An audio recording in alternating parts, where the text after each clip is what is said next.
पर ये दोनों ही भर्ती आचार संहिता लागू होने से पहले ये निकालनी है, ये सरकार के एजेंडे में है। अब कुछ अपडेट लेकर के आया हूं आप लोगों के लिए। बहुत कम वीडियोस आप मेरी कांस्टेबल यूपीएसआई पर देखोगे, और जब देखोगे, जब कुछ भी नया अपडेट आएगा तो मैं आपके सामने हाजिर होऊंगा, या कुछ मुझे नए अंदर से कुछ इनपुट मिलेंगे तो मैं आपके सामने हाजिर होऊंगा।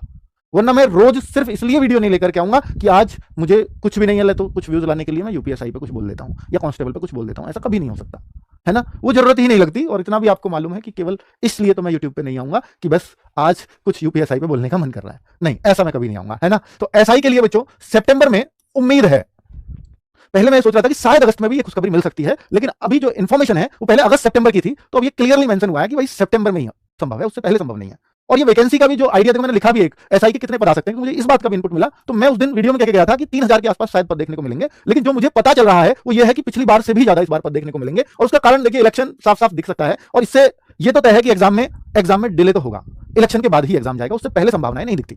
अगर ये 30-32 दिन में एग्जाम ना कराएं तो। वैसे भी देखो, आचार संहिता तो तय ही है। जब ये फॉर्म आ जाएंगे और एग्जाम मान लो ये 30-40 दिन में लेने लगे, तो उस दौरान शायद आचार संहिता चल रही होगी। और अगर आचार संहिता चल रही होगी तो आचार संहिता में एग्जाम कराने के लिए मना नहीं है, पर वो बहुत सारी और भी चीजें में लगी होती है पुलिस फोर्स, तो उस दौरान एग्जाम कराना संभव भी नहीं है। तो एग्जाम तो ये तय है कि इलेक्शन के बाद ही होगा। अगर इलेक्शन फरवरी मार्च तक ना टले, मतलब ना टले तो, क्योंकि इलेक्शन की बात चल रही है नवंबर दिसंबर में। अगर वो फरवरी मार्च में टल गए, फिर तो एक संभावना ये भी बनती है कि शायद एग्जाम पहले करा दें, रिजल्ट बाद में आ जाए, फिर एक संभावना है ना।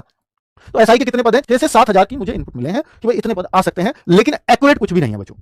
ठीक है, चलो थानेदार बैच कब तक कंप्लीट होगा? एक हाँ, साथ में ये भी बता दूं कि अगर एसआई सितंबर में है तो कांस्टेबल की ये बात है कि एसआई के बाद ही देखने को मिलेगी, तो वो 10 दिन, 15 दिन, 1 महीना डिले, यानी अक्टूबर में इसकी संभावना बनेगी। पर ये दोनों ही भर्ती आचार संहिता लागू होने से पहले ये निकालनी है, ये सरकार के एजेंडे में है। ठीक है, ये पता चली है, इसलिए मैंने आपको बोल दिया। साथ में अब पहले मैं इसमें श्योर नहीं था, लेकिन अभी ये मतलब कह ही रहे हैं कि कांस्टेबल के बिना फिर एसआई भी निकाल दी तो बहुत ज्यादा इंपैक्टफुल शायद सरकार के लिए ना रहे, क्योंकि बच्चा इसका बहुत वेट करता है। और अगर आएगी तो क्या इस बार रिलैक्सेशन मिलेगा क्या? भाई इस बार तो सीधे सब लोग जनप्रतिनिधियों के पास भागेंगे, क्योंकि हमें 1 महीने बाद आपके लिए वोट करना है। तो जनप्रतिनिधि इस बार तो दबाव में सबसे ज्यादा आएंगे, तो फिर तो उस बात की भी संभावनाएं खुली रहेंगी, है ना। तो ये भी एक बात है।